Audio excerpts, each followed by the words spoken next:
Hello, hello, hello. Okay, so for a while now, I've been writing scripts for a YouTube channel, The Three-Eyed Theorist. Definitely check them out. I very much endorse their content.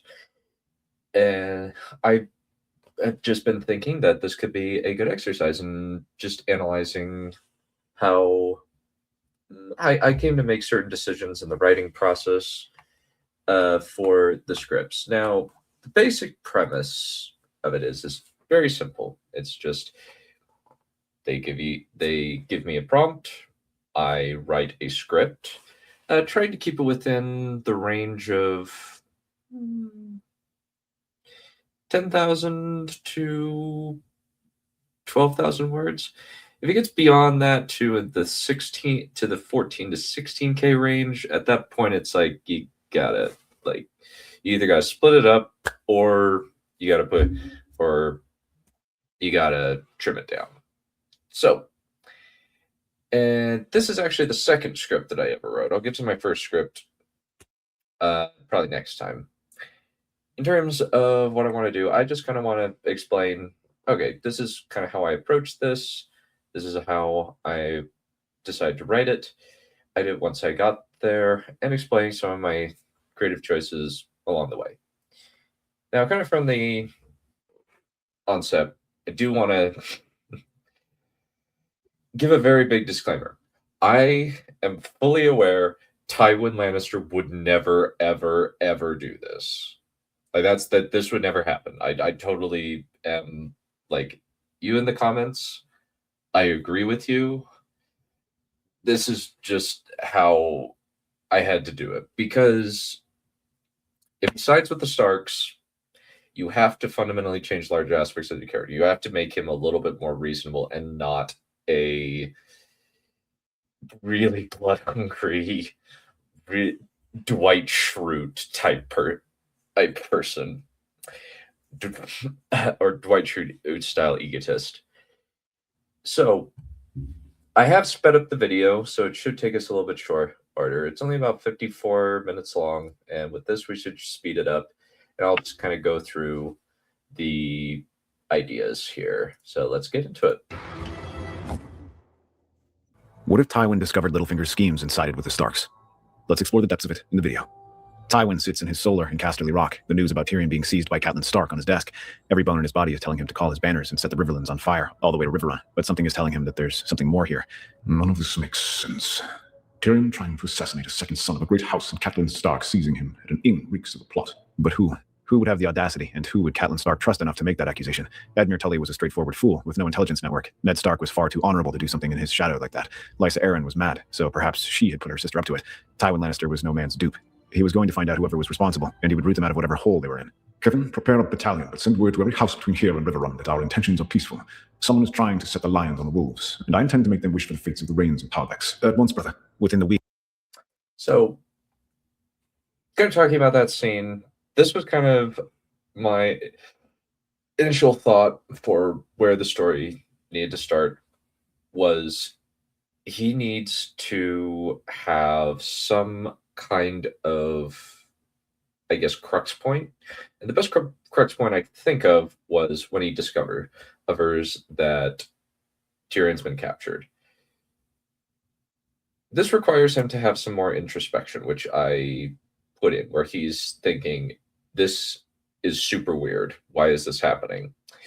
And he sorts through his options and then decides to try and find them. And rather than going on the rampage like he does in the original canon, he goes on a search, I guess, in order to find his son. Now, one thing that I will say for this is that Tywin is a very fun POV character to write, and I kind of wish that we could get more of him. Especially you'll see as it comes down the line, because there's some fun bits. Anyway, let's keep going. Tywin and his knights are at the gates of Riverrun, calling for a parley with Sir Edmure in place of his father. Lord Tywin, I must admit this is a surprise. What brings you here? your sister has arrested my son on suspicious charges, and I have put about that she was coming home to Riverrun. Is she here? Answer me honestly. Now, proud as ever, do not test me, Sir Edmure. Is she here? She is not. I do not mean her any harm. I simply wish to know the nature of the accusation and her evidence against my son. Why the restraint, Lord Tywin? Because I believe that someone is trying to set wolves against lions, and I mean to make that person pay for trying to make me into his cat's paw. I have limited time, so I only ask one more time. Where is Captain Stark? Sir Edmure pauses and tries to judge what the old lion could be getting at. Finally, though, his abrupt manner convinces Edmure that he means what he says. I haven't seen my sister in years, but if I had to venture a guess, I would say she's at the Eyrie with Lysa. Clever. You've been most helpful. Thank you, Sir Edmure. Your assistance will not be forgotten. The Lannister party... So with this, I wanted to delve into the fact that it is very much Tywin's pride that is dictating his decisions at this point in the story, where he is offended that somebody is trying to make him a dupe, and that is what is spurring his actions. Because of this, I can very much still have Tywin have some elements of his characterization while kind of lowering some of his more unpleasant traits, shall we say. And so what we have here is just a shift in how his pride is poked, I guess you could say. And so then we have him being somewhat restrained, even though he is very impatient and very angry as he deals with Edmure. So let's keep going. Arrives at the Bloody Gates just a few hours before Tyrion's trial. Brendan Blackfish watches as the man he last saw during the War of the Ninepenny King rides up to the Bloody Gate with 5 men at his back. Tywin is more grizzled, and he's shaved off his hair, save for his beard, but the same forceful green eyes blaze with purpose. I wish to speak with Lysa Tully. This is not a declaration of war, but a father who wishes to protect his son. Though he feels no familiar affection for Tyrion, he knows that this tactic will appeal to both Lysa and Catelyn's motherly hearts. I knew you'd come calling, Tywin. How long has it been since the Stepstones? For almost 40 years. Now, shall we get to the matter at hand? I'm short on time. All right, I'll let you up. But that brute behind you stays. Done. I will require bread and salt before I enter the gates. I want to make sure that I have a guest right before going through the Bloody Gate. Fine. Squire, get some bread and salt for gold, Tywin. Impatient. Yeah, so with this one, it was very much a bit of continuity porn, I guess you could call it, where Tywin is reminiscing with the Blackfish, albeit briefly, about the Stepstones, a war that they both fought in. And both would have seen each other, I imagine, even if briefly. And I wanted to include the nod about guest right, because at this point in the story, it's very much a solid thing. The Red Wedding has not happened yet, and therefore, if Tywin has guest right, they can't really harm him or kill him. And from there, we do get another thing, which I think is funny, where he has some measure of his pride left, and yeah, this part, it was very amusing to write. It's roaring inside his stomach. Tywin disdains to humiliate himself by being raised in the basket and takes a mule to the top. Finally, he enters the high hall of the Eyrie to find Robb and Arryn suckling on his mother's breast. Are you seriously letting your son do that? My son is a fragile little bird. I can see that. Now I understand why John Arryn wished to foster the boy with me. Lysa pulls her son close to her, staring daggers at the old lion. Though her anger is tinged with no small amount of fear, Tywin sighs and strokes his beard. Peace, my lady. I have no interest in fostering Robert. Now that we've set that matter to rest, where is your sister and my son? I want them brought to me now. Why? So you can do to us what you did to the Targaryens? Tywin grits his teeth. He hates dealing with insane women, but for now he has to keep his temper in check and simply placate her. If I wanted to let slip the dogs of war, I would have let Gregor Clegane loose in the Riverlands and started burning everything from Deep Dead to Riverrun. Do not mistake my quiet demeanor for a lack of anger. It is only because I believe that something greater is afoot than a misstep by your sister. I want to talk to Lady Stark about why she stole my son. No, the imp was brought here and accused of a crime against my house. When I last looked, Bran Stark was not a member of House Arryn. The imp... So kind of in the last couple of minutes, we had a couple of references that I just kind of put in for a little bit of flavor. The first one was actually from Pacific Rim. Do not mistake my calm on demeanor for a lack of anger. And then when last I looked, Theoden, not Aragorn, was King of Rohan. And I just had to include it. But to kind of to analyze, or at least discuss the dialogue and how I wrote it, Tywin Lannister is kind of a misogynist. That's just kind of a given. He would hate dealing with Lysa Arryn, because Lysa Arryn is everything that Tywin hates. He hates irrational, stupid people who get in his way that he cannot push out of his way. And that is often how he tries to get people out of his way, is just by pushing him. And from there, we also have him being disgusted with how she infantilizes and treats Sweet Robin, where he's just like, are you seriously letting your son do that? Because if one of his sons were doing that, Tywin would be like, nope, stop. What are you doing? As well, and it's definitely keeping the air of Tywin where he's attempts to loom over the situation. Killed my husband. Tywin stares at Lysa in incredulous amazement. Rarely has he ever been surprised like this, but somehow Lady Lysa had managed to put a crack in his composure. You cannot be serious. Quite serious. He did it. I know he did. For a moment, Tywin matches glare with the insufferable madwoman that has dared to stymie his investigation. However, rather than vent his fury, Tywin simply clasps his hands behind his back and takes a long, deep breath.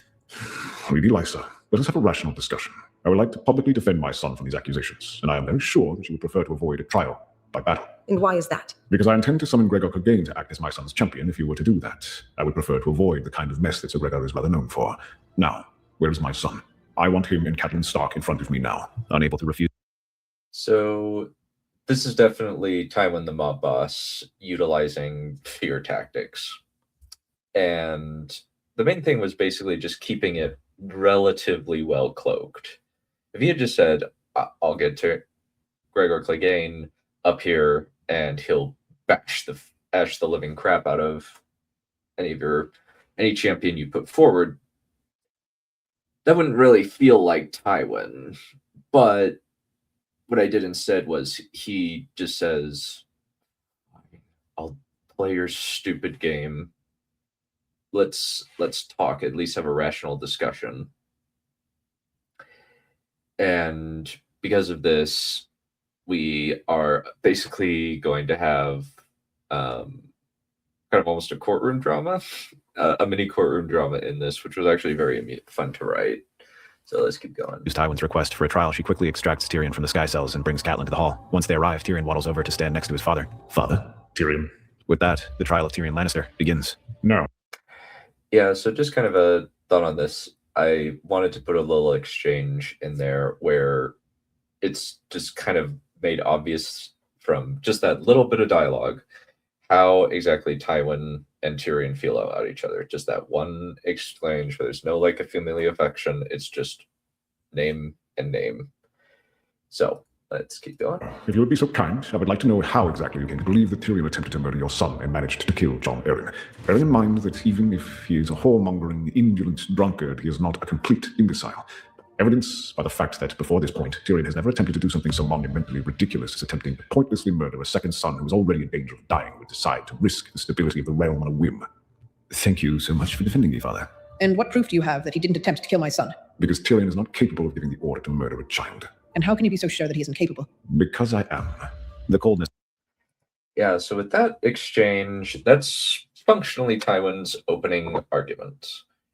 And the thing that I really like was just kind of making it a single continuous speech where he just says, I don't like my son. I think he is a worthless wastrel, but he's not capable of doing something like this. And when asked about it, he basically says, because I am capable of ordering the death of a child. So it keeps with the characterization, some of the characterization where he's willing to do some pretty horrible things for what he sees as the greater good of his house. Not the greater good of the world, just the greater good of his house. And that'll play into some of his characterization later, which does require some further bending But let's keep going. of his words and tone caused the entire room to go silent. When put so bluntly, Catelyn starts to doubt everything, coupled with Tyrion's comments about Littlefinger and how Tywin is corroborating the testimony. She lays out the events, the attempt on Bran's life, the cat's paw dagger, Littlefinger and Varys laying out the accusations, and her decision to act at the inn of the crossroads. With every word, Tywin's anger starts to rise, though most of it is not directed at Catelyn. So despite the fact that my son has a proven record of betting on Jaime consistently, even to the point where half the court in King's Landing will deliberately bet against my son in order to bilk him out of my coin, you arrest him. And worse, you did it on the word of Peter Baelish, the man who has boasted to half of King's Landing about the fact that he took your maidenhead. Watch your tongue. I know that he did not consummate his pathetic infatuation with you, Lady Stark, mainly because I know that Hoster Tully would have personally gelded him if he had. It appears as though you have been made a dupe in order to spark a civil war between our two houses. The question that we have before us is not if he did this, but why he has done this. What do you intend to do? Do what Brendan Stark should have done 15 years ago. I mean, to end this mama's farce and make Lord Baelish regret the day he was born. After I pull his sordid schemes to the ground around his ears. With that, Tywin prepares. So with that one, it's very much Tywin is almost acting as an audience surrogate in this situation, where he's kind of saying what a person who had a little bit of outside knowledge. But the nice thing is, it's logical that he would have this knowledge because he knows pretty well who Littlefinger is from occasional visits to the capital. And he would know about the gossip that Littlefinger did say that he bagged Catelyn Stark, which Tyrion does bring up and Catelyn doesn't believe. But the thing is, coming from Tywin, it's a little bit harder to to disregard, shall we say. And basically I do love using any opportunity to use the word bilk. It's such a good word, but you don't often get to use it. It's really fun to use and fun to say. And I wanted to kind of keep that little thing of Tyrion is constantly betting on Jaime to the point where anytime he loses, people get a payday. So I want to make sure to include that. To depart the Eyrie. After leaving strict instructions not to send a letter to King's Landing, Lysa attempts to forestall him, but due to Tywin's forceful and logical defense of Tyrion, the Lords of the Vale allow him to depart with the dwarf. I'm touched that you defended me, Father. Don't thank me yet. We still have quite a bit of work ahead of us. So, am I going back to Casterly Rock? No, you're coming with me to King's Landing. I have use for you. On the journey, Tywin intercepts Jaime as he flees the capital. His moderate good mood at his progress over the Tully sisters is dashed when he finds that his son has attacked Ned Stark. Rather than having Jaime accompany him, he sends him to the Rock and rides into King's Landing with only Tyrion at his side. Without delay, the Lannister party rides straight to the Red Keep, where Ned Stark sits on the Iron Throne holding court while Robert hunts. Everyone get out. I must have words with the King's hand. Ned leans forward in the Iron Throne, careful not to cut himself. There had never been any love lost between him and Tywin, especially after the sack of King's Landing, but he can't refuse him. Besides, he has questions of his own.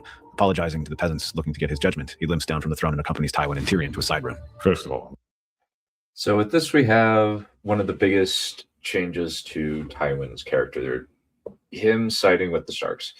In the original timeline, he would not do this. I will fully admit he would not do this, but as this was part of the prompt, I am bound to try my best to at least conform to a certain extent with the premise, shall we say. And thus, with this, we have what I think is at least a very interesting pairing, where we have a ruthless, pragmatic man being forced to work with an idealistic man, and having that clash of personalities, where there's a give and pull to a certain extent in this relationship that I think is very interesting to explore. And so from here, we see Ned and Tywin start to develop something of a partnership. Lord Stark, I apologize for the actions of my family. My men were butchered by your son. Am I supposed to forget that? No. My son acted rashly in defense of his brother, something that your brother would have done if you were captured under suspicious charges. My brother was a good man. This is not a question of morality, merely familial loyalty. Let us set aside what happened with Jaime and your men for the time being. I'm willing to compensate you for their deaths. Yeah, with this one, it's definitely a reference to Brandon Stark going up to King's Landing and saying, Rhaegar, come out and die, after kidnapping Lyanna. these are technically not totally comparable, but it would be something that Tywin would compare because, to a certain extent, he would try to use Ned's own history against him to a certain extent, and from there we see more of his arguments. And set aside your wife's abduction of my son on top of that, so long as you help me against the real enemy. This gives Ned pause. Tywin offering an alliance with him was not something he would have expected or wanted. Their history had been rocky, to say the least, and now it was on a knife's edge. Something must be troubling Mule if he actually wanted to create an alliance. I'm listening. Who is the real enemy? Targaryens? The Free Cities? The Iron Bank? Peter Baelish. What? I spoke with your wife and Lysa Arryn. Evidently, Lord Baelish lied to you about the dagger being his and losing it to Tyrion. He lays out what happened, using Tyrion to corroborate what he heard from Catelyn, as well as what he'd heard himself. Bluntly, he lays out the evidence that the accusations against Tyrion were false, as his sons don't bet against each other, that Tyrion had no motive to kill Bran, and that the dagger was not even owned by Tyrion at any point. I recall Renly remarking that he wished that Tyrion was at hands turning to win a great deal of gold. I didn't consider it important at the time. So that's a consistent bit. You could call it setup and payoff. I would say it's more along the lines of just a consistent bit of characterization and through line through it. But that's something that I did consider, and I didn't notice that until Preston Jacobs pointed that out, that it's something weird that pops up that Ned should have thought about, and that Littlefinger quickly deflects his attention away from. So this is just drawing it to his attention. But no, he trails off, trying to think through the pain and milk of the poppy. I know you dislike me, Lord Stark. I've had to do many things men would consider dishonorable. However, I do not want the realm that my grandson stands to inherit torn apart by a civil war. Fine. Let's get to our plans. Tywin smiles, and the three of them discuss what they mean to do against the Master of Coin. Ned wishes to... So there was a bit of a mistake. I probably shouldn't have had Tywin smile. That probably was not something I should have done, since Tywin famously does not smile. Probably should have been a different action. As far as at this point, the main motivation for Tywin is, I gotta make sure that this stays contiguous. If it does not stay contiguous, then there is nothing that I can do. Then my legacy is destroyed.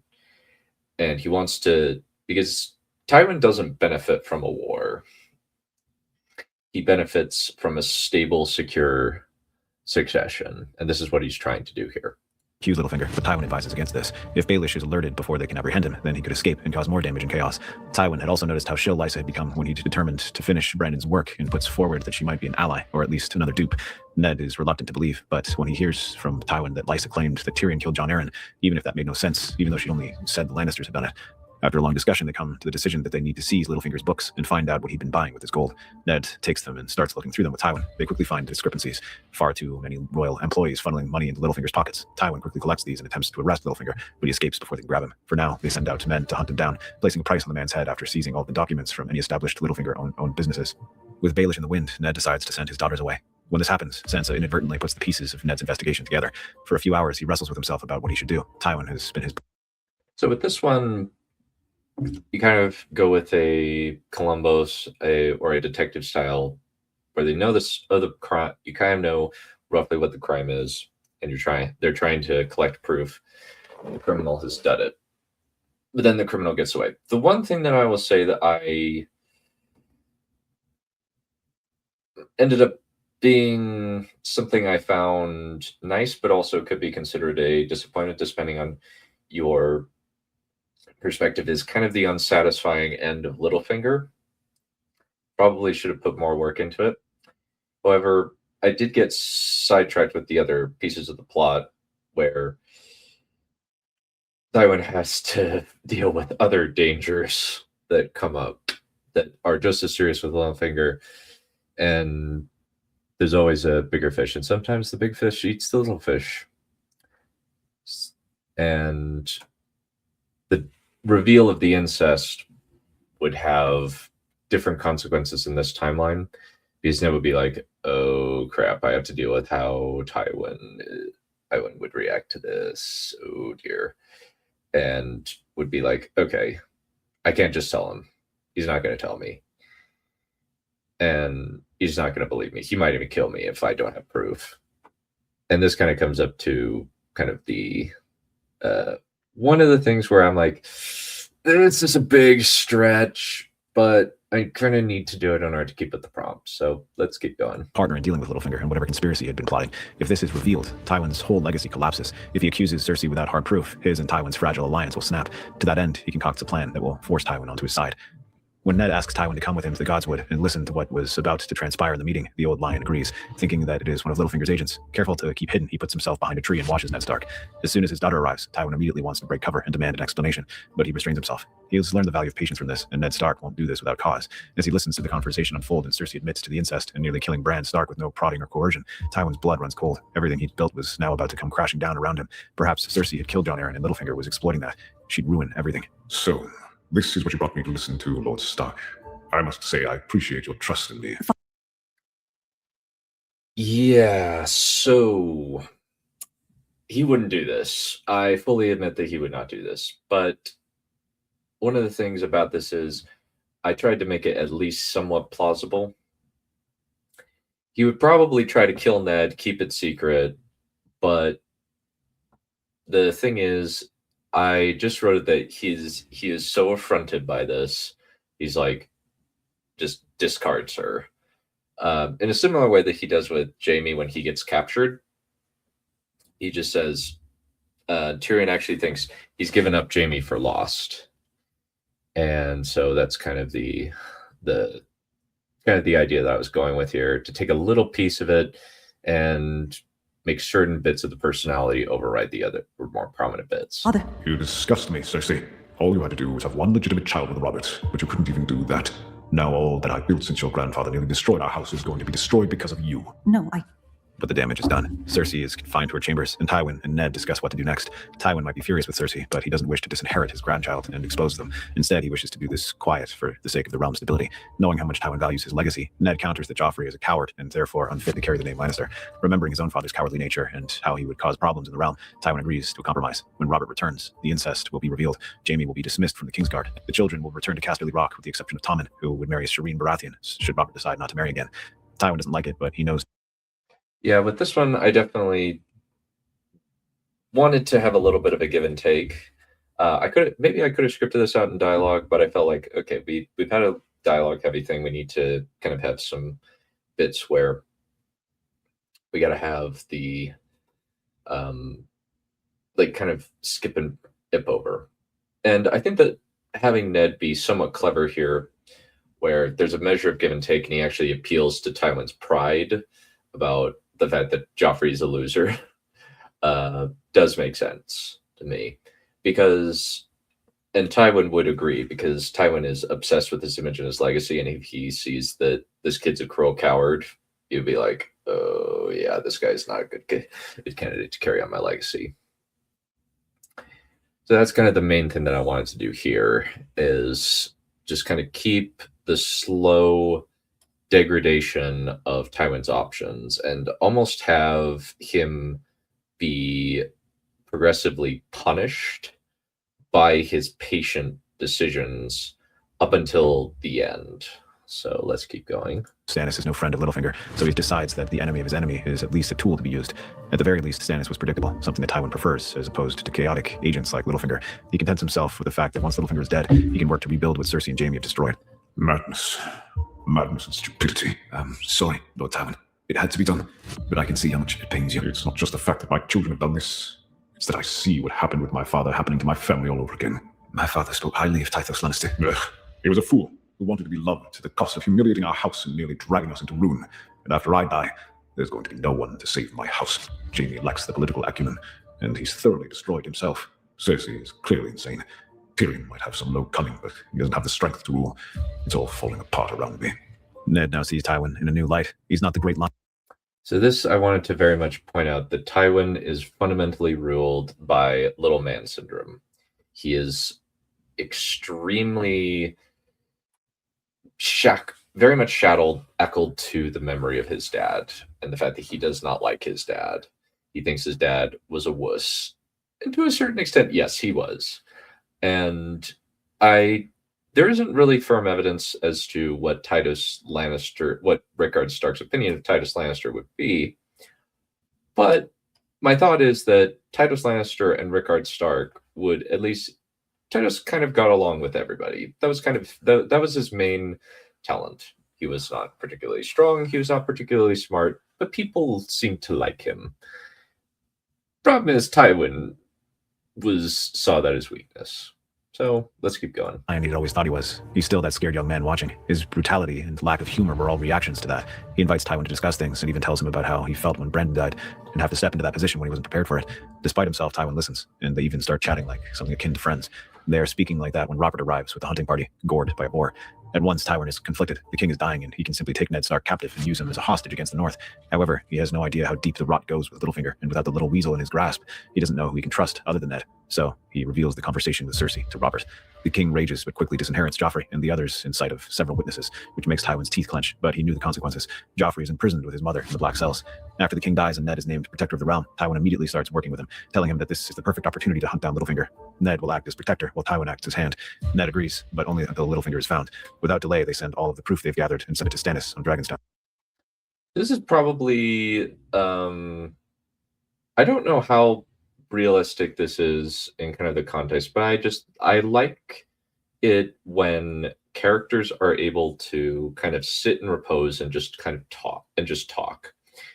And I think that there would be some interesting things for Ned and Tywin to talk about where they both were technically ill prepared for the situations they were going to be in. Tywin was raised by a man with very little in the way of backbone, whereas Ned was a second son who is sort of forced into a leadership role way too early and clearly suffers from PTSD. Both of them probably are very much sufferers from PTSD, but Ned's comes from conflict and Tywin's comes from a mismatch of parenting styles that had caused him a lot of psychological damage early on, not through any malice or negligence on Tywin Lannister's part, but because he is traumatized by his youth and wants to run away from his youth. In a similar way, I guess, to, say, Simba from The Lion King.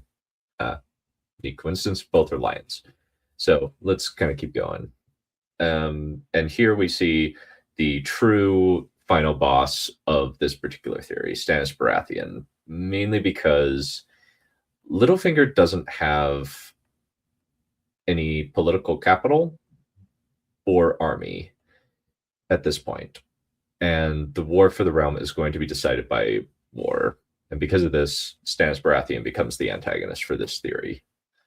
And I think that works well because that allows for a contest between Robb Stark and Stannis Baratheon, which is really fun to see because it's two military minds going head to head.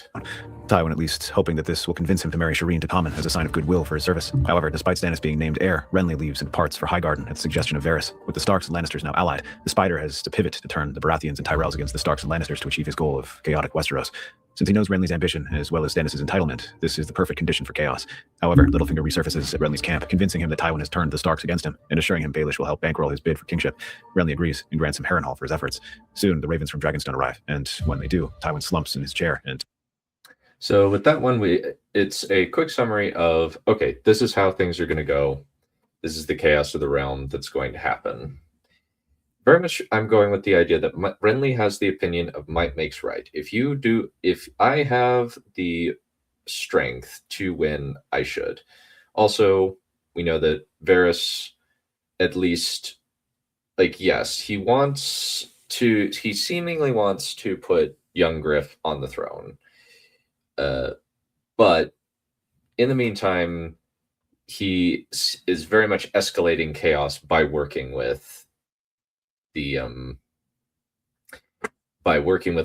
at the beginning. Honestly, I'm running with the idea that the conflict between Littlefinger and Varys is mostly show only. Because in the books, for their very first meeting, they are working together in concert to create a big problem with the Starks. Varys tacitly approves what Littlefinger says, and so because of that, he wants to create chaos. His motivation for this, we don't know. It could be that he wants to watch the world burn. It could be that he wants to just destroy both the Targaryen and Blackfire dynasties. Either one. But he definitely does want a chaotic Westeros. And because of this, and now we have the final low point for Tywin, where it's his legacy is slowly being stripped away and he is being forced into a corner. And he is going to try and do anything to get out of the corner. Puts his head in his hands. The letter reads, "Your bastard grandson will have no hands from me. I mean to take my birthright by storm. Your help with providing Littlefinger is a snake, is accepted, but there is much consequence for your actions. House Lannister will not be unpunished for its part in the chaos." Tywin is now backed into a corner. He's now a bit player in this whole struggle. He's chosen patience and had paid dearly for it. He now has only Ned to work with. Honorable, idealistic, and stubborn Ned Stark. Even if he were to somehow get rid of Littlefinger, nothing would change. He's been ruined, his legacy destroyed. As if to punctuate his failure, Ned Stark walks in, looking sympathetic. So, Stannis didn't accept your offer? No, he did not. Well...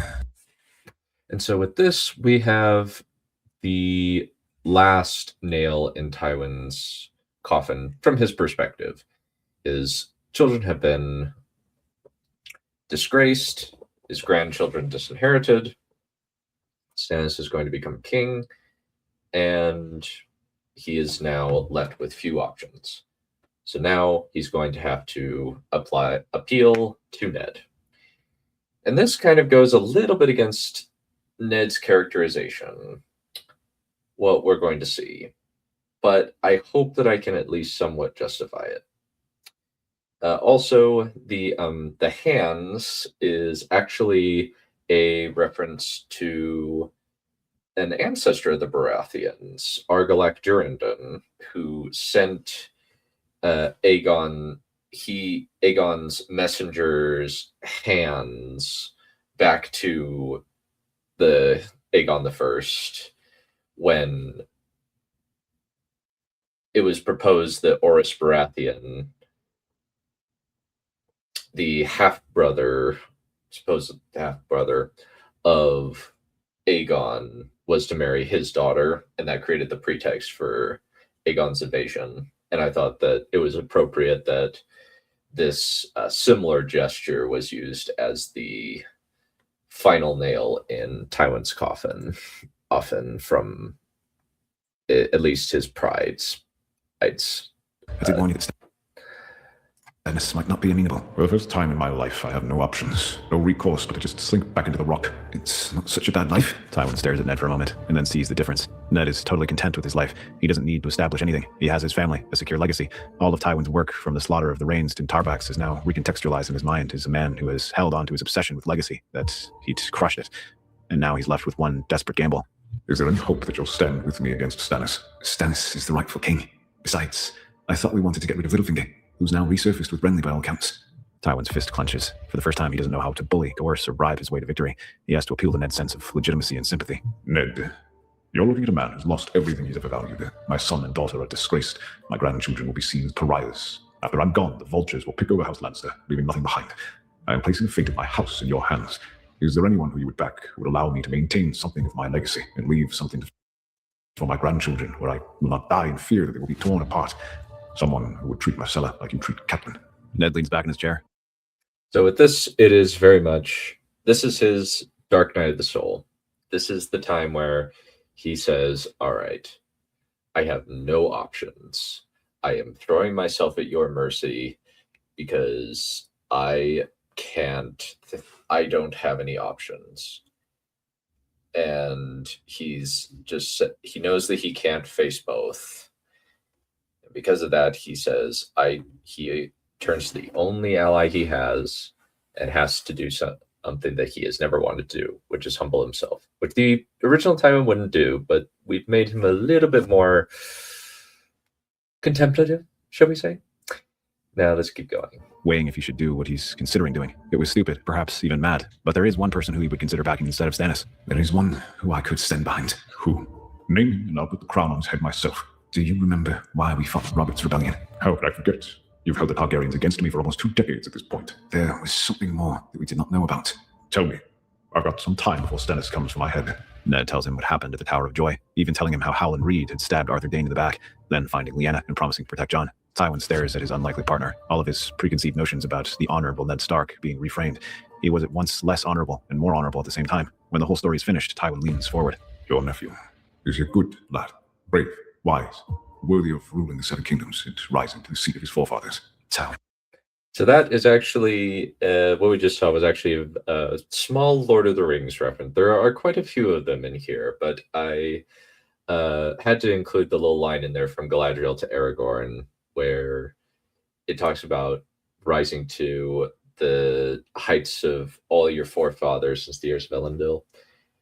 And yeah, I don't think that Ned. I have kind of talked with people, and Ned likely wouldn't do this. He doesn't want Jon to be used as a political pawn, but I think that he would be somewhat conflicted because he sees Tywin as like he sees Tywin at least like an ally, and he's done him a good service, and so you could kind of argue that he's like, all right, I'll throw you a bone here. Let's I'm willing to work with you on this. And one of the things that I do want to talk about later is kind of how I tried to use Tywin as a straight man to wacky humor. We'll especially get some more examples later, but I want to keep that in mind for later, and just keep that in mind. So, as well as I really did like the line, "Who? Name him and I'll put the crown on his head myself." I can't remember if I've heard that before. The closest one I can think of is actually in the Esther animated movie from Nest Entertainment, where Xerxes says, "Show me the man, and I'll cut him to pieces." That's the closest parallel I can think of off the top of my head. Please, if you have any thoughts of where that could have osmosis its way into my brain, please say it, and maybe I'll recognize it. He's a member of the Night's Watch, forsworn the ability to marry or wear a crown, both of which seem to be critical for what you have planned. I'll trade him for Jaime and myself. What? If need be, I'll go to the wall along with a few of my bannermen, including the ones who took part in the deaths of the Targaryens. I'll pay any price for my legacy to continue, and my family to be safe in the years to come. And for that, I need you, Ned. If your price is that I pay for my crimes, I'll pay. After some time of silence, Ned nods and draws up an order for the Night's Watch. This is definitely, I think, one of my favorite pieces of dialogue to write, where it's a very much a push and pull between two people. And it's very much a very desperate man giving one last request to a man who he knows the only way that he can appeal to is by immorality.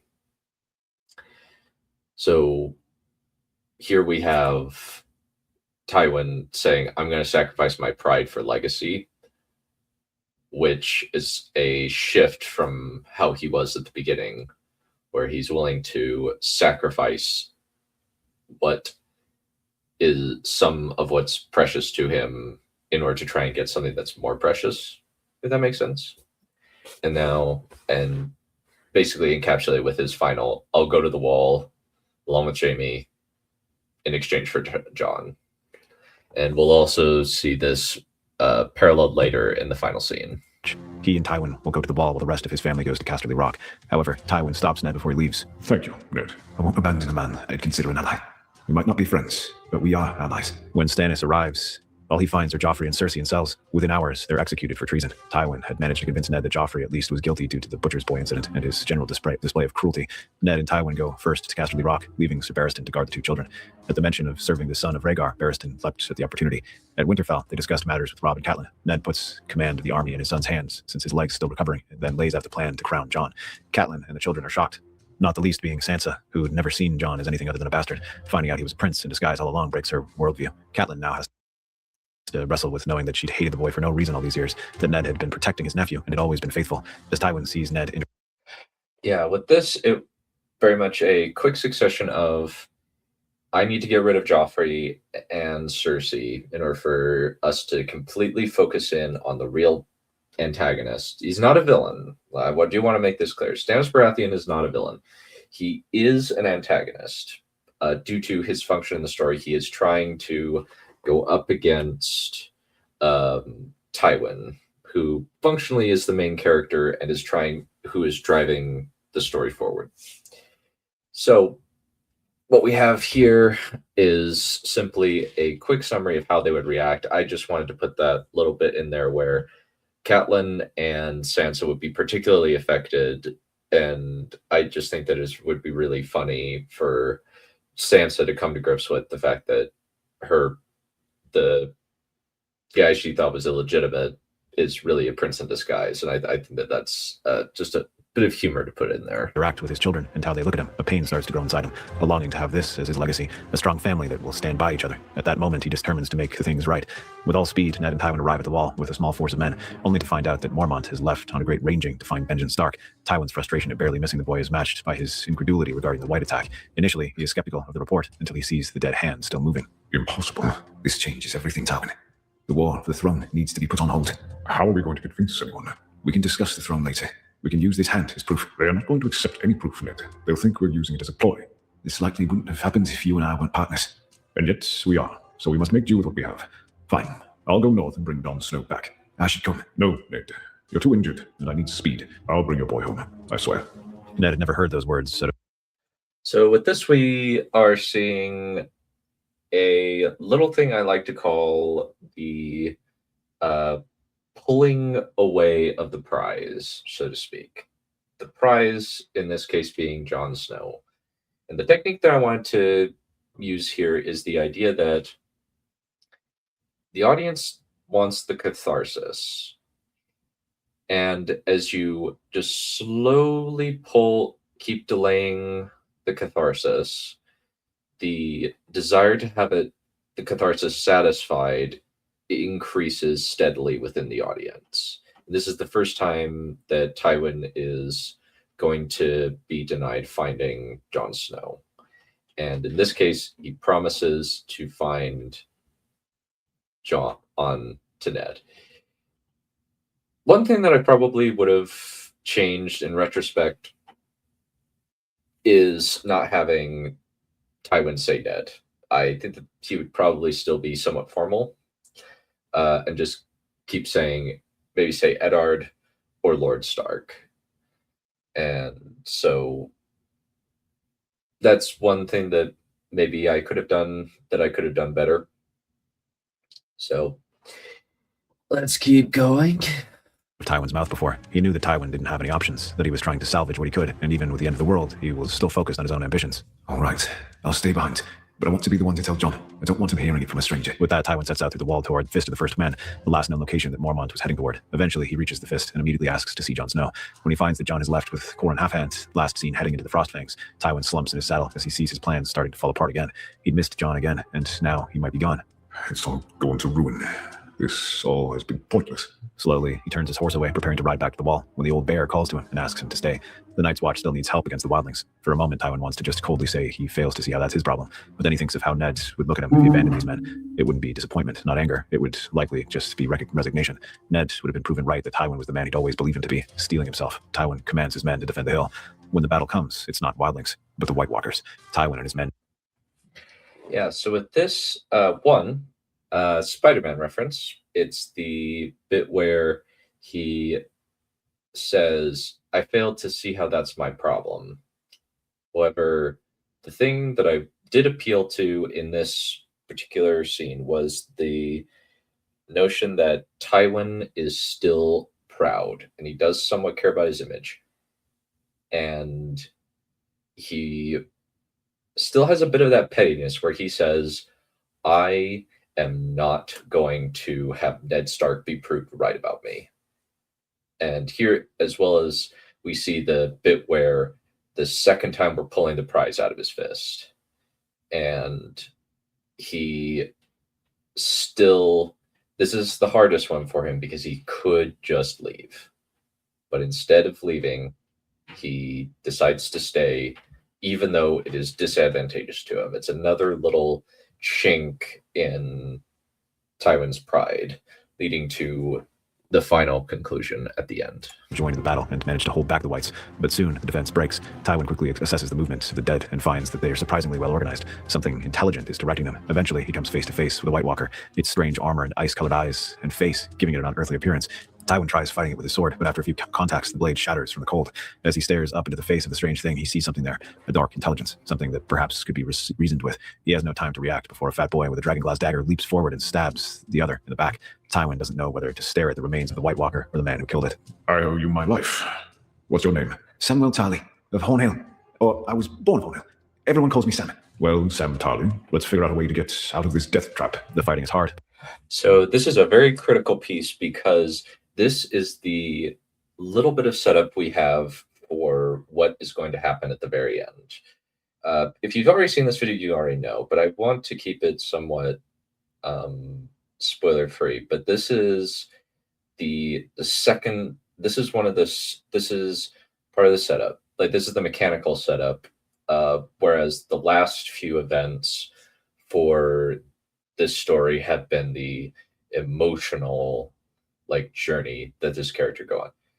I want there to be an obvious arc where it's like this person, where in this case Tywin makes a choice, and at the end he is a different person because of that choice, and he has to make a series of choices along the way that allow you to justify him making the final play at the end. But with Tywin's forces and tactical expertise, they manage to retreat after setting several fires.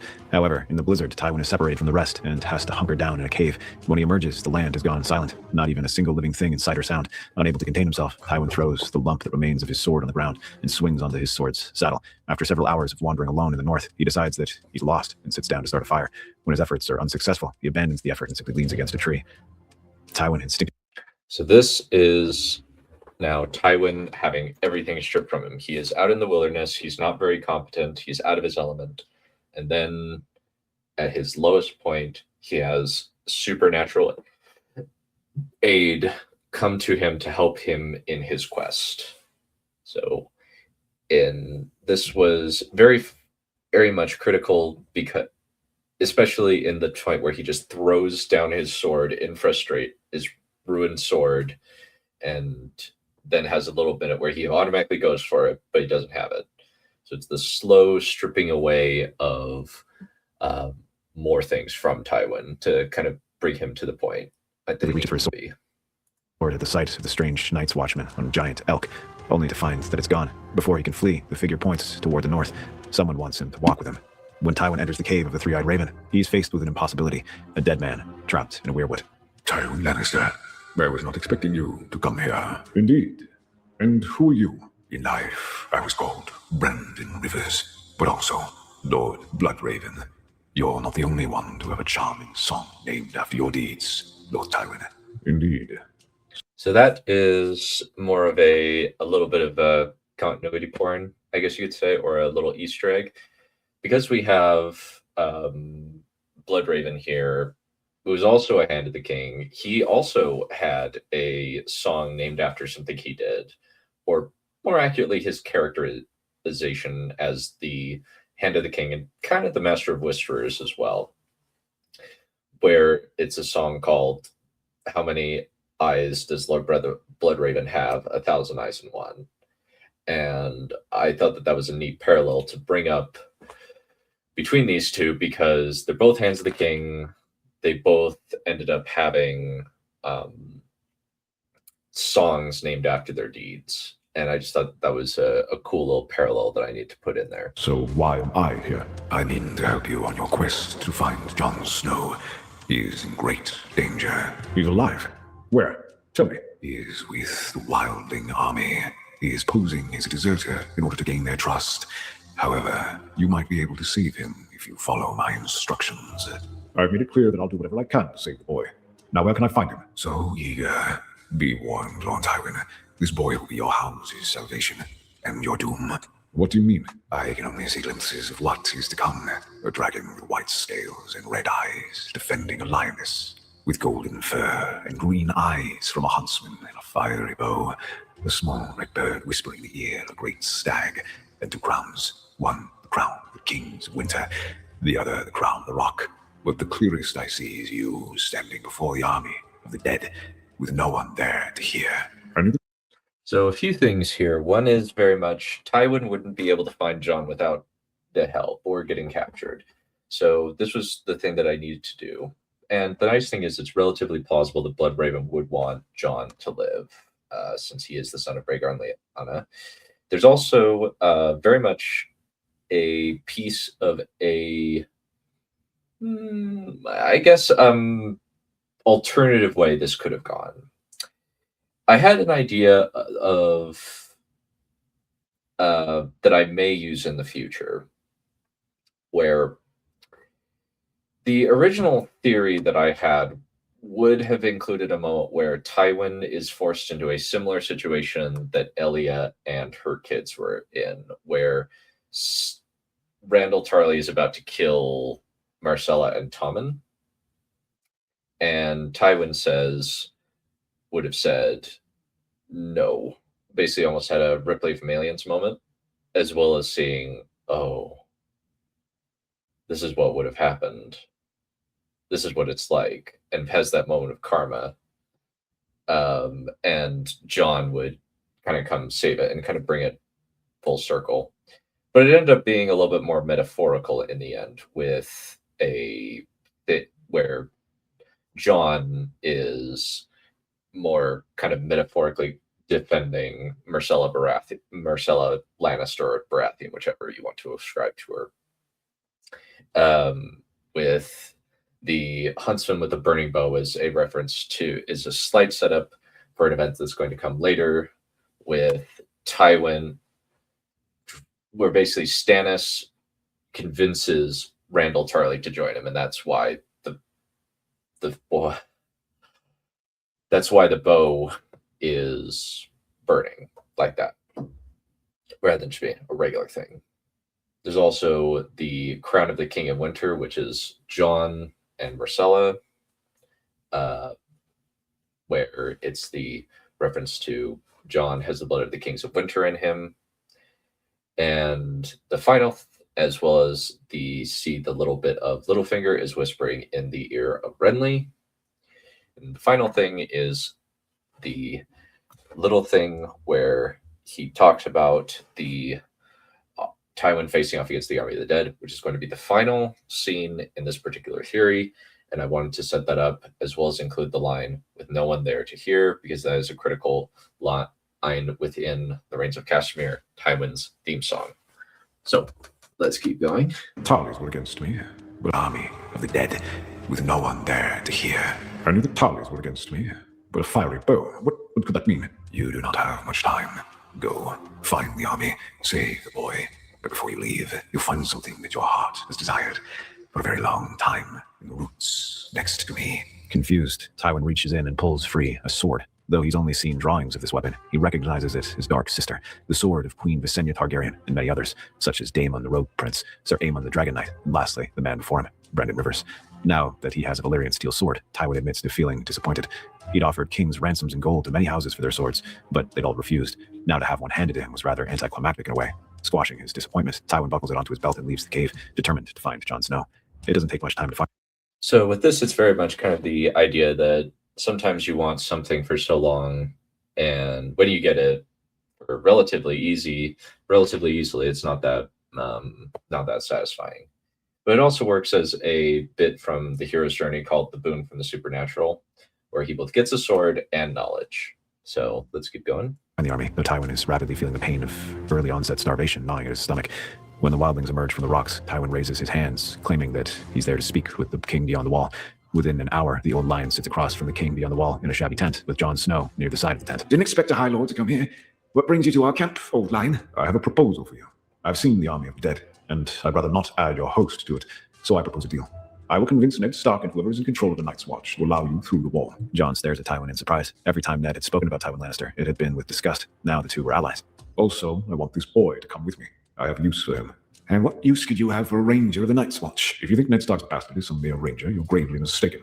The boy is a valuable asset in the wars to come. I also want you to aid in my fight for securing my house's place in the realm. If you do this, I will give you lands within the Westerland and the Reach, the most fertile lands in the realm. All right, old lion. We'll take your offer. Betray us, and the boy dies. Understood. The army moved south. So with that one, it's very much Tywin being a little bit more less bullish, shall we say, than his interaction with Lysa, where he is attempting to use brute force. With this, he's actually negotiating a deal similar-ish to Ned, but he's gained a little bit of his confidence back. He's gained his mojo back, so to speak.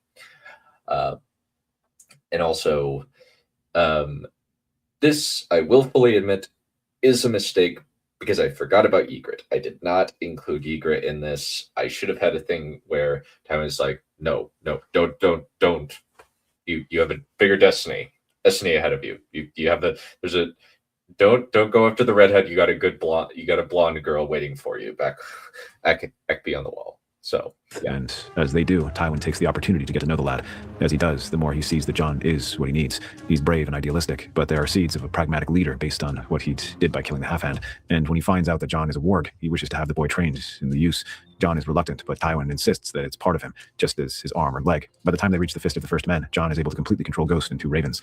The trip isn't all smooth. Tywin has no idea what to think of Tormund Giantsbane and his tall tales. You're not serious. You claim to have mistaken a she-bear for a woman in a fur coat and actually copulated with it. I did. Well, I suppose that's not the strangest thing I've heard. Ned. Yeah, so with that one, it's I really like using the straight man humor versus wacky guy humor. And this, since this is an actual weird story that Tormund Giantsbane tells within the book, I am not making this. I'm not making this up. It's a whole thing, but there's weirdly some theories about the fact that this could be metaphorical, and we'll definitely get to this is very much a setup and payoff deal where we're going to get the payoff in a little bit. But I really liked the idea of Tywin going up against people that are slightly crazy and unreasonable, or at the very least super out there. Like, first he has to deal with Lysa, and then he has to deal with Tormund, both of which are super out of his comfort zone. He's never dealt with people like this before, and and it's really funny to see that clash of personalities. Leans heavily against the wall, looking out at the north. Beside him sits Sam Tarly, the boy watching just as expectantly as Ned. The news that had come to Castle Black had been dire. Jon missing in the Frostfangs, Tywin lost in a blizzard, and finally the old bear betrayed and murdered by mutineers after suffering a grievous defeat by the White Walkers. As if to add to his woes, the horn blows once, twice. Wildlings were approaching the wall. This just keeps getting better. Oh, wait, that looks like Jon and Ghost, with Tywin at the front. They may be hostages. We'll have to make a bargain for them. Get me to the bottom, now. However, before they can depart, Tywin's voice rings out. Ned, as I promised, I brought him back. And I brought allies. Ned quickly goes down in the lift and opens the gate to allow a small group of wildlings through the wall to discuss terms. Initially, Ned is surprised that Tywin would allow the horde of wildlings through the wall, but when he presents his reasons that they have giants, wargs, and tens of thousands of experienced troops, the scales are tipped more in their favor. Besides, they don't want any of these people added to the army of the dead. After discussing terms with Mance, they agree to let him through the wall. Once that's done, Ned and Tywin sit down with Jon in the King's Tower. They quickly lay out what has happened, from Littlefinger scheming to set them against each other, up to the letter from Stannis Baratheon. So, Father, what's this all about? Why did you send Tywin Lannister to bring me back to the wall? Ned, tell him what you told me. Jon, you're not my bastard. You're the son of Rhaegar and Lyanna. You're the heir to the Iron Throne. Tywin has been a great help to me, and so I'm giving him a claimant that I can support. What? Why? Because I need the North to stand against Stannis Baratheon and his brother. At the moment, they're at odds with each other, but that may change. I need you to marry my granddaughter, Marcella, and give me a way to ensure that my house is not devoured by the vultures. You're the key to my family's survival. I ensured your family's survival by helping to expose Littlefinger. Now I need your help to ensure mine. You saved my life. If you want me to help protect your family, I'll do it. Good. Ned, you can move half of the wildlands south towards King's Landing by sea, accompanied by your fleet. Yeah, so with this, it's very much the seeds of, because of Jon, Tywin's family is going to keep going, but Tywin's doom personally is going to come. That's going to be hanging over his head for the rest of this theory. And what we have here also is kind of the idea of reciprocation, where Tywin's, after kind of having his patience and his honor be punished over and over, he is finally getting to be rewarded for his actions. And now we kind of see, and that's kind of the beginning of the catharsis coming at this point in the story where things are starting to look up because he's endured a series of challenges. While sending the rest along with your main host south through the Twins. Are you sure Walder Frey will cooperate? I will make the old weasel cooperate. If he gives you any trouble, play the reins of Castamere in his halls to let him know what the Lannisters are capable of. So, I'm to be released from my vows? If that's so, I'd like to make a request. What? Sam, I'd like him to be released as well, especially if you're going to be fighting in the Reach. Done. The boy saved my life with the fist of the First Man, and killed a White Walker. Such courage should not go unrewarded. After a meeting at So with this one, it's definitely a little nod to there's still little bits of the old Tywin where he's like, I will make the old weasel cooperate. Little bit of a Star Wars reference in terms of the I will make it legal, or I will make the old weasel cooperate. There are likely other examples of what that could be a reference to. But yeah, that'll keep going. And then I think that there's just kind of that camaraderie between Sam and John, where John is like, Sam was unfairly sent here, bring it back. And Ty would be like, yeah, sure. That's fine. I can definitely see my way to that since B saved my life. So that's a decent exchange. Cool. Winterfell, where all of the discoveries and revelations are laid out, the Northmen agree to march south to support Jon's claim. There are even a few surprises when, in order to ease tensions, Mage Mormont suggests to marry Tormund. He's been slipping back and forth over the wall to keep me warm on cold winter nights. Might as well make it official. Well, there's one mystery solved that I never thought to have answered. Go boil your bald head, old lion. Despite the laughter, she and Tormund clap him affectionately on the back. Tywin isn't sure how to take this, but he finds the laughter of the Northman halls strangely relaxing. There's no barbs, no insults, just friends joking with each other, and he's a part of it. With that, the North begins to mobilize. So that is the setup and payoff completed for the she-bear joke, where functionally there's been this theory for many years in the fandom, ever since the introduction of Tormund Giantsbane in Storm Swords, that as opposed to him committing bestiality, he has been sneaking off to Bear Island and has been having sex with Mage Mormont. This is corroborated by the idea that she has no husband. Nobody knows who the dad of Mage Mormont's daughters are. And so there's just kind of that theory going around that is an attempt to make sense of this strange story, as well as some other irregularities within the story, and kind of bring those two together. And it also works that Tywin is finally getting exposed to laughter in a way that is meant to be jovial, like is meant to be good-spirited, as opposed to the mocking that he experienced when with his dad. So, with Ned acting as general and Robb as his second in command. However, after Tywin sees Robb's talents for tactics, the Old Lion requests that the young wolf can come south with Jon to the Westerlands. Initially, Catelyn is hesitant, but Ned vouches for Tywin and sends the Karstarks and Umber forces with him. While Tywin seeks out Jon in the north, Renly and Stannis' conflict comes to a head at the walls of King's Landing. Stannis has the city, but Renly has the army. However, Stannis has something that Renly doesn't, Melisandre. But that's only part of his plan. There's someone he knows will turn on the Tyrells if key players are removed. Randall Tarley. With these two pieces in play, Stannis begins his opening moves. After the failed negotiation, Renly sits in his tent. So with this, it was very much an event where I need to set up a threatening antagonist with a good force behind it. And utilizing the pieces that were available to me, if Renly dies, then the army goes over to him.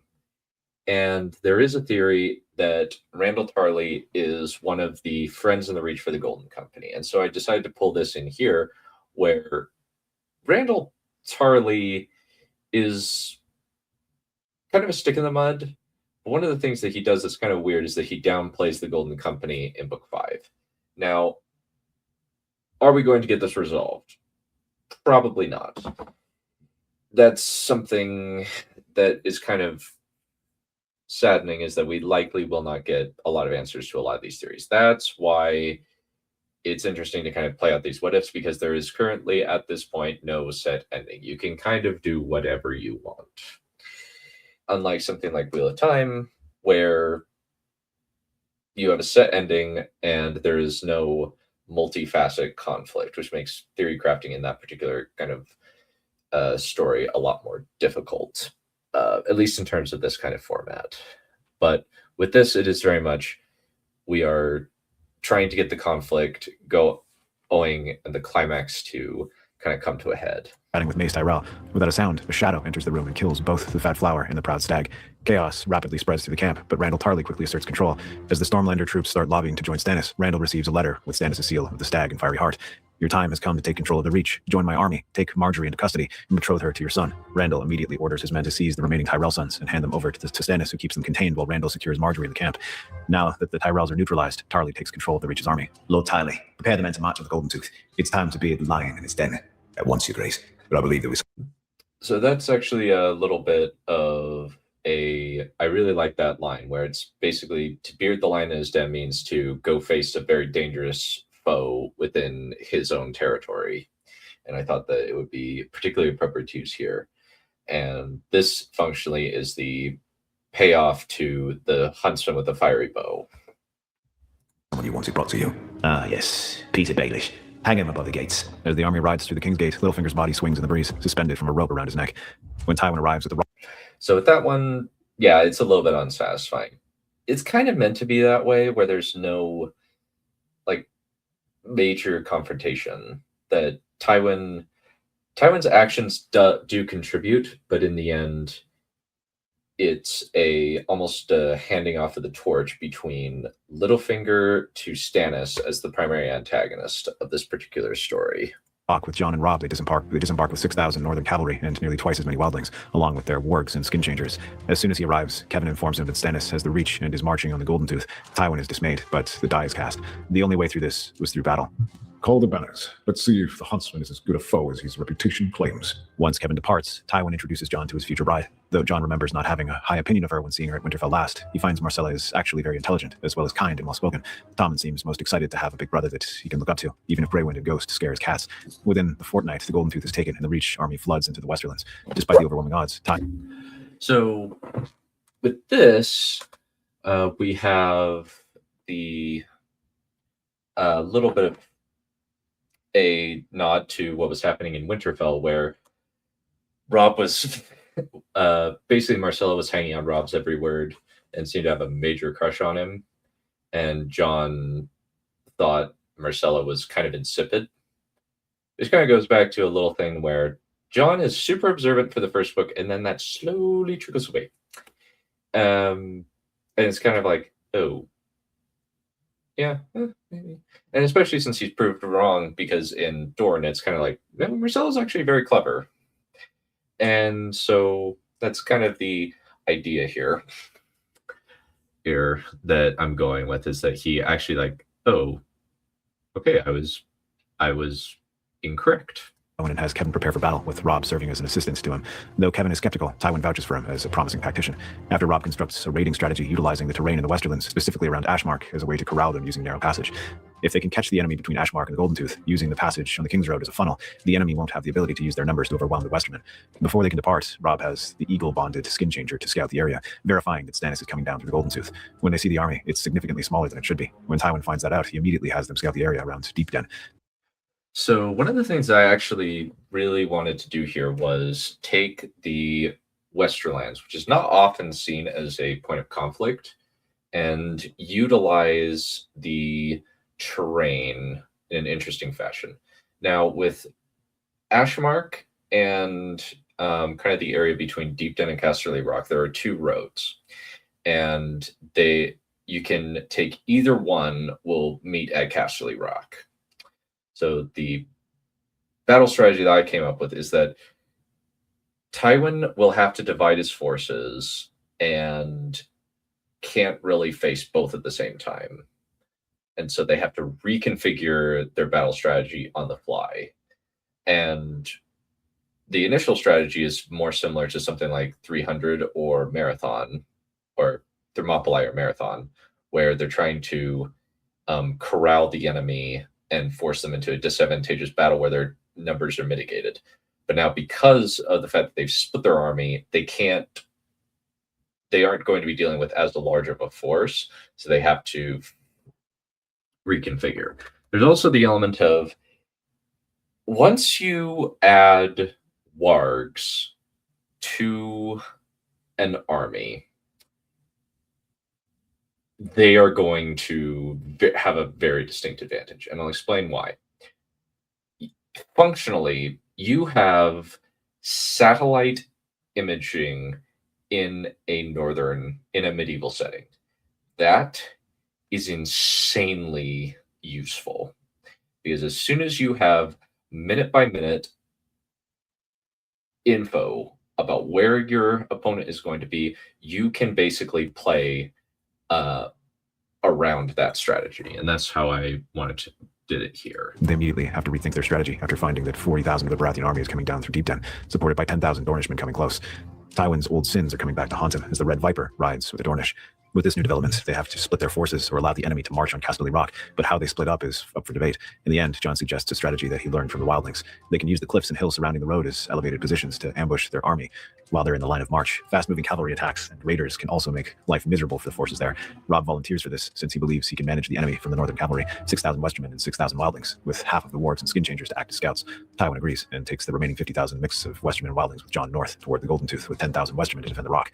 Before they leave, Marcella goes up to Jon and hands him a small scarf. A prince should wear his lady's favor into battle. It should bring you luck, I hope. I'll wear it with pride, my lady. I mean to come back. Don't worry. Please do. I'd rather not be a widow before I'm even married.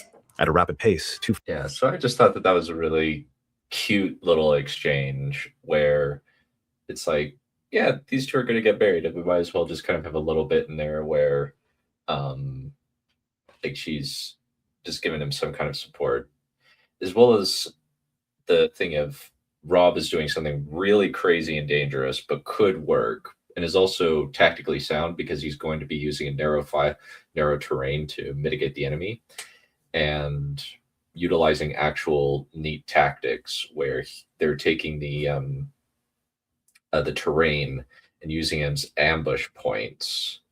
I'm gesturing with my hands, mainly because it's automatic. So we have a point where, like, there are multiple places that they can meet them, but they decide to meet them in a narrow place and start utilizing the terrain to force the enemy into a disadvantageous position. Forces march toward their respective foes. When Robb arrives and assembles his men at a narrow point in the mountains, he finds that the enemy is commanded by Stannis himself. Before battle lines are drawn, Stannis rides up under a flag of truce. Robb Stark, I'm surprised to find you here defending Tywin Lannister's home. Not what I was expecting to do a few months ago either. And you did not have to. Strike your banners and join me. Renounce this ranger from the north and his ridiculous claim, and I'll let him go home to the wall while you return to Winterfell. Yeah, so I couldn't resist putting that little Lord of the Rings reference in, where it's, I will not bow to this ranger from the north. And it weirdly actually, like, yeah, technically he's not a ranger from the Night's Watch, but they don't really know that. All they know is that he's originally, he joined up with the Night's Watch and now he's back down south. And so I just couldn't resist putting that in there. With your army intact. You don't know Northerners. We don't sell out our own. You're outnumbered 4-1, boy. Do you actually think you can face me on the field? I do. Wolves always bring down stags. Fine. You've chosen death. The next morning. That's another Lord of the Rings reference. Sorry, on. But this is also a form of two very principled people saying, no, you move to each other. And finally, when there's no move, the unstoppable force has to hit the immovable object. And we see what the clash of those two things is, and how Robb utilizes his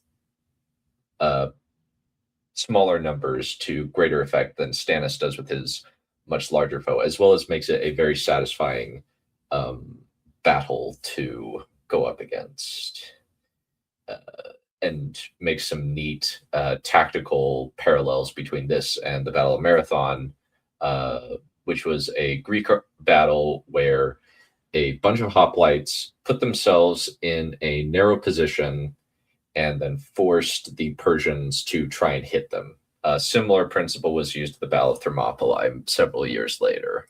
Stannis attacks with his cavalry, but Robb's line of infantry holds the line. As Stannis commits more troops, the northern cavalry come out of the hills and starts harassing the lines, causing the Baratheon lines to flounder as they have to fight multiple opponents at once. Robb's archers on the cliff also start pelting the Baratheons with arrow fire, causing more chaos. However, once Stannis sees Robb's tactics, he adjusts on the fly, sending his heavy cavalry after the northern cavalry and forcing them to retreat rather than be overrun.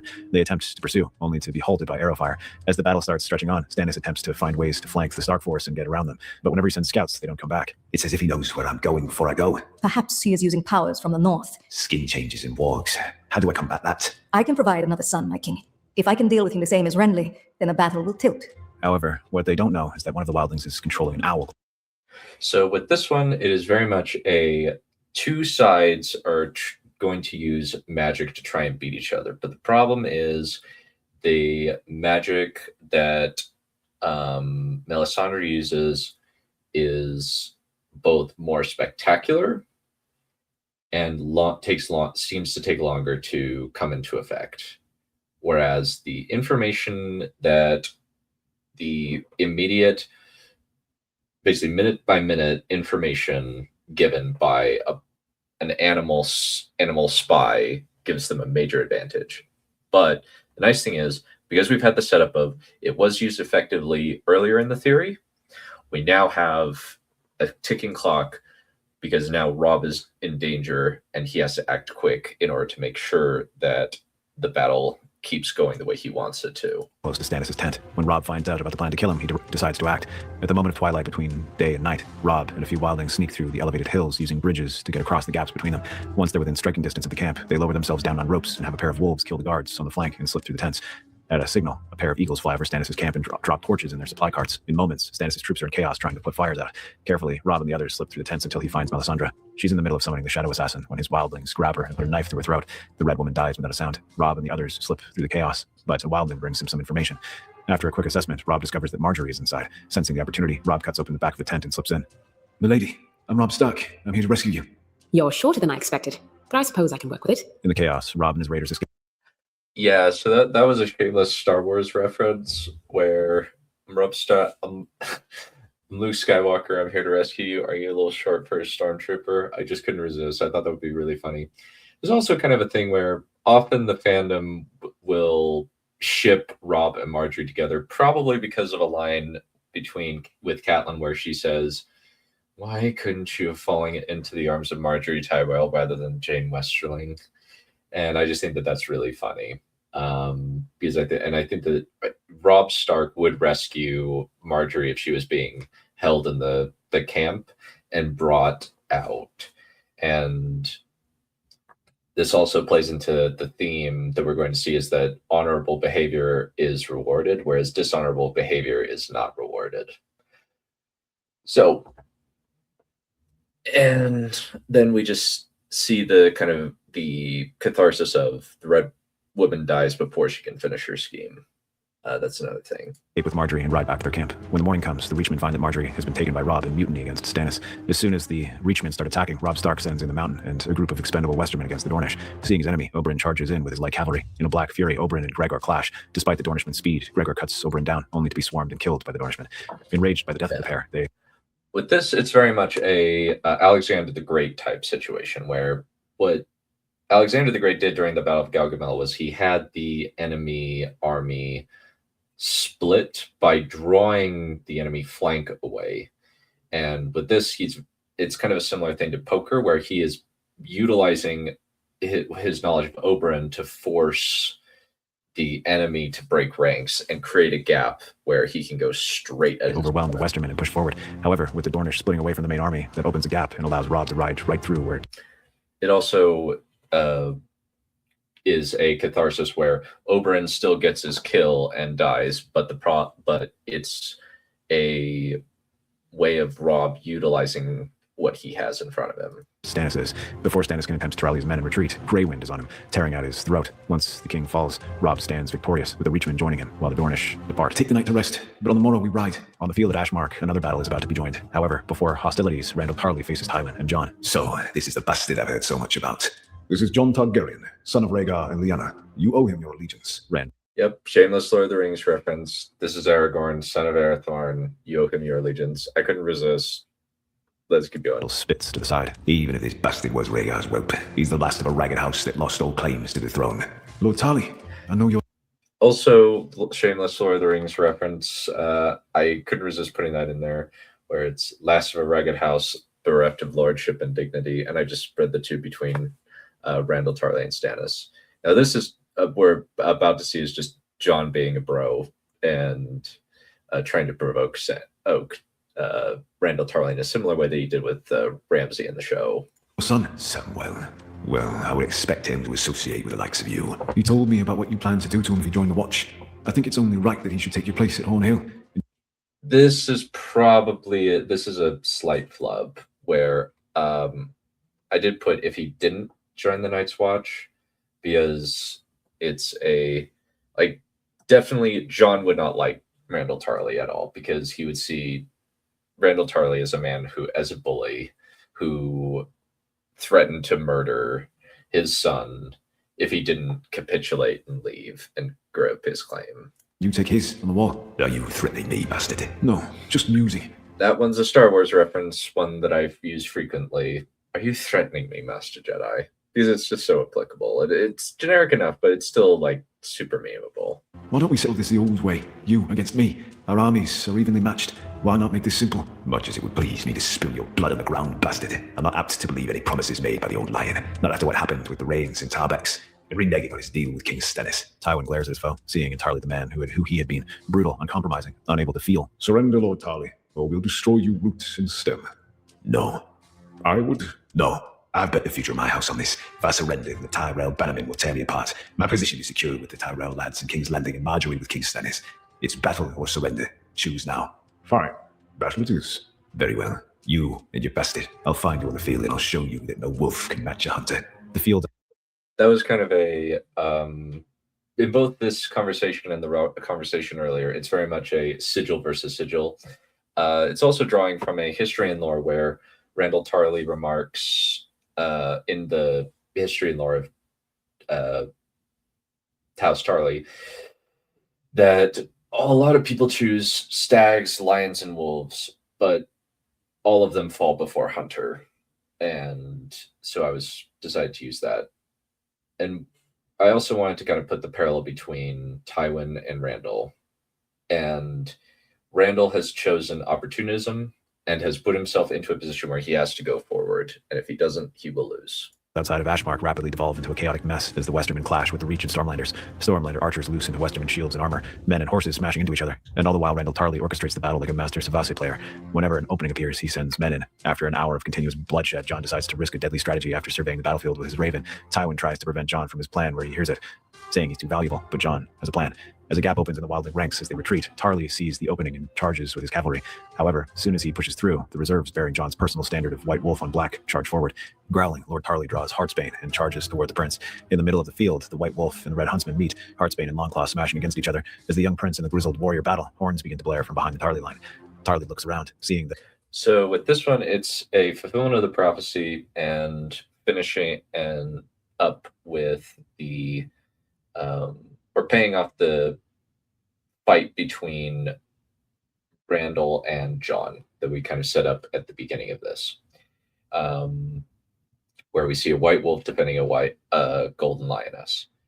And we also see some parallels with the Battle of Bosworth, where Richard III ended up charging in and then fight, and then has to go up against an enemy army. And we also see with this kind of almost a parallel to Orys Baratheon and Argilac Durrandon during the last storm, where in the midst of the battle, the young bearded warrior and the grizzled veteran fight for crown and kingdom. Not just the direwolf, but the golden rose of Tyrell are arrayed against them. Damn you, bastard. With that, he presses his advantage, battering Jon backward. By a hair, Jon blocks each attack of the heavy greatsword, until finally Tarly overextends. Jon flicks his sword, knocking Heartsbane aside, and he brings his sword down on Tarly's arm. Randall Tarly's hand falls to the ground, right before the man himself. With their commander dead, Robb's Northmen having Marjorie, the Reachmen under Tarly quickly defeated while the Stormlanders surrender. Tywin and Jon walk the battlefield, surveying the carnage for the last few hours. Your risk paid off, and you killed the enemy commander. You're going to be written about in the history books. I just wanted to win. I remember Roberts and the Tridents. Smart. I'm proud of you. Tywin, I've been thinking, you don't have to go to the wall. You've proven yourself. If you wish, I'll name your hand to the king after I'm crowned. I'm flattered, John, but I will decline. I gave my word to your father that I would take the black for what I've done. Myself and my son. Besides, I've seen what's coming, and a strong leader will need to be there when the army of the dead comes. Besides, I know that Ned Stark will be a good hand. Tywin, No. Yeah, so with this, it's very much, this is the culmination of Tywin Lannister's arc, where he decides to refuse power. And Jon still is a bro. He's going to offer who he sees as somebody good, because he has less experience with Tywin. And admittedly, this Tywin is very different. He's more introspective. He's less prone to irrational behaviors. In a lot of ways, he's closer to show version of Tywin, who's got a lot of his edges sanded off. And it's also, the smart line is a reference to a line in the show where he says, smart. And I just felt like that was appropriate to use here. John, just take care of my granddaughter. Treat her well, and let me know when you two have a child. What about a compromise? Until our first child is born, you serve his hand while Jaime goes to the wall. Then I can ask my father. Tywin slowly bows to the young man, reminds him of the best parts of Rhaegar. And yeah, that was a poor flub. Like, no shade to the voice actor, that was a slight flub, because there was a little bit more that got cut off. So I don't know what happened, but this voice actor is really good. I'm totally happy to accept a couple of mistakes here and there. As you wish, Your Grace. I will serve as your hand to the birth of your daughter, which may be a long time. I know. Let's get to work. There's one thing. One last act that I must make amends for. I can only hope it is not too late. Tyrion is... So with this is the setup. This is the payoff for the moment where he says he intends to make it right. This is the culmination of that, the payoff for that particular scene as well. Surprised when Tywin asks to meet with him. The old lion looks uncomfortable, even guilty as he enters and takes a seat. Tyrion taps his thumbs together expectantly. Well, we've won. You're hand of the king again. Yes. And now someone has to take Casterly Rock and continue the line. That person is you. Me? Yes. You're my son. And I've done you many wrongs. I should have been a father to you. Well, I'm flattered. But who do you intend to have me marry to continue the line? You're already married, and I know where she is. But you, I lied. She loved you. She's with Kevin's household. I didn't want anyone to challenge Kevin's claim. You. I've already told Kevin to bring her back. She's been treated well, but perhaps this can make amends. Never return to the Rock, Father. I never want to see you again. And you will never touch Tasha again. Tywin is saddened to see that he cannot make... So with this one, it is very much a reference to a Quinn the GM's theory for where is Tysha. And he puts forward in his theory that in order to make sure that Tywin does not have to worry about a succession crisis, he keeps Tysha securely in Kevin's household. That way she can't just come up to the Rock and say, here is Tyrion's baby, here is the client. Amen, because he doesn't want any kind of threat to him going down. And we also see here that you can't fix everything. You sometimes have to deal with you often have to deal with the consequences of your actions. And in this case, these are the consequences for Tywin's actions. Even though he's trying to make it right, he can't fix everything. If Tyrion had forgiven him, it would have felt really out of place. So that's why. Amends with his son, but at least he's done what Ned Stark would have done. He's made it right. The procession into King's Landing rides under the dead body of Littlefinger. Tywin pauses to look up at his enemy. Dead, but not at his own hand that he wanted. Instead, Littlefinger's ambition had brought him low. Sighing, he rides to the King's Gate at Jon's side, while Myrcella is on the other. Behind them, Robb and Marjorie, the war hero and the one-time queen. At midday, Jon is crowned in the Sept of Baelor with the crown of Maekar from the vaults of the Red Keep, while Myrcella receives the ancient crown of the Rock. For the next few years, the White Wolf and the Old Lion work to repair the damage done by Littlefinger in the war. With Littlefinger's assets seized and turned into crown revenues, they are able to pay off the Iron Bank. Tyrion takes up rulership of the Rock while Tywin is gone, preparing Tommen to rule the Westerlands until he comes of age. The Wildlings are given places to settle across the Seven Kingdoms, Mance taking a seat in the small council as the representative of the Free Folk. So with this one, it's definitely the wrap-up phase. We are trying to wrap up the theory, give a little bit of an explanation for what's going to happen, because it seems as though that's one of the things that they want to happen. They want to see how kind of the layout happens after the story. So that's kind of this the purpose of this bit here. Jon and Myrcella's love slowly grows, and soon they welcome a pair of twins, Tywin and Eddard. Tywin takes a moment to hold his great-grandchildren, as does Jaime, who's come down from the Wall to bring his father north by ship.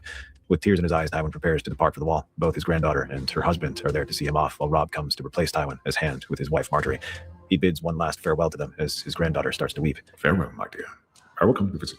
I'll get to know my great-grandchildren, and may you have many more. John clasps Tywin's hand. Thank you for all you've done, and what you will do. As Tywin sails away from the docks, he watches the two people he's grown to see as his children get smaller and smaller. At the wall, First Ranger Tywin and Lord Commander Jaime look over the frozen north. Yeah, so with this one, it was like, do I have Tywin Lannister be the Lord Commander of the Night's Watch? Since Jaime would have been there for a few years at this point, and the Lord Commander's position is for life. It was kind of one of those moments where it's kind of like, I don't feel good about this. I don't know fully what to do with this either way, but I think kind of in retrospect, yeah, it probably would have been more thematically appropriate that Tywin is the Lord Commander of the Night's Watch, considering what is about to happen, and it would have made a little bit more sense. And so I guess it would have, you could just hand wave it and say, Jaime just stepped down for his dad. So holding a cup of heated wine from a brazier. Do you think this will be the night? I don't know, but the cold is deeper today than it has been. Further down the wall, 3 horn blasts blow. Tywin and Jaime both look at each other and run to where the horn blast came from. Instead of an assault, the army of the dead stands out of bow range from the wall. Jaime is about to call for the watch to form up, but Tywin raises his hand. No, I have an idea. Father? When I looked into the eyes of the White Walker, it had intelligence about it. I want to see if they can be reasoned with. Despite and this is the point where we have the mechanical setup being paid off here. We have Tywin seeing the intelligence, and now he decides to act on that information. Tests, Tywin walks out into the tundra alone, facing the White Walkers. He remembers Bloodraven's prophecy of him standing before the army of the dead alone. Is there anyone here who can understand my speech? Slowly, the army of the dead parts to reveal a figure with white skin and frosted hair. I am here because our sacrifices have not been honored. Craster, I know. Yes, that was the pact, and humanity is not honoring it. The children who were born at the first night in the north. What about a compromise? What do you wish to offer? So with this, it is very much a... I actually did introduce this character in a previous theory because I really like the idea of the Corpse Queen from the story of the 13th Lord Commander of the Night's Watch. And it could be that she wasn't another, but she was rather a person, and that the Lord Commander of the Night's Watch was, or the Night's King was simply like preparing to give a psychic bloodline kid to the White Walkers. And with this, we'll talk more about that when we get to the Robert Independence theory, which that one was a big one. That one was a challenging one, more so than this one. This one was very much this is just one person's character arc, and we just kind of focus on this with a few ancillary stuff kind of thrown in. But this is the final culmination. This is what everything has been leading to, the moment where Tywin Lannister meets with the army of the dead with no one there to hear. Myself, in exchange for 1,000 years of peace. The Corpse Queen looks at him with consideration, then reaches out and touches Tywin's face. Instantly, a cold washes over Tywin, and his eyes change from green to bright blue. But at the same time, he feels like the weight of his age is washed away. Standing straight, he looks up at the wall, meeting Jaime's horrified eyes. Jaime stares down at Tywin as he walks into the forest beyond with the army of the dead behind him. Word rapidly spreads of Tywin leaving with the White Walkers, and the Seven Kingdoms can only speculate about what will come next. No walkers are sighted again, so the deal he made may have been honored. And with that, Tywin Lannister vanishes from the histories of the Seven Kingdoms and into legend. So that was the theory. I hope you enjoyed this commentary. Ultimately, everything was going toward Tywin sacrificing himself for 1,000 years of peace. And the comments actually pointed this out frequently. The living are hosed. If Tywin comes back with the army of the dead as a bad guy. But we still leave that ambiguous ending, kind of in a similar way that the idea is that there has to be a sacrifice to the others in order to make them go away. But that is going to be our conclusion here. Thank you all for coming. Hope to see you in the next one. Bye.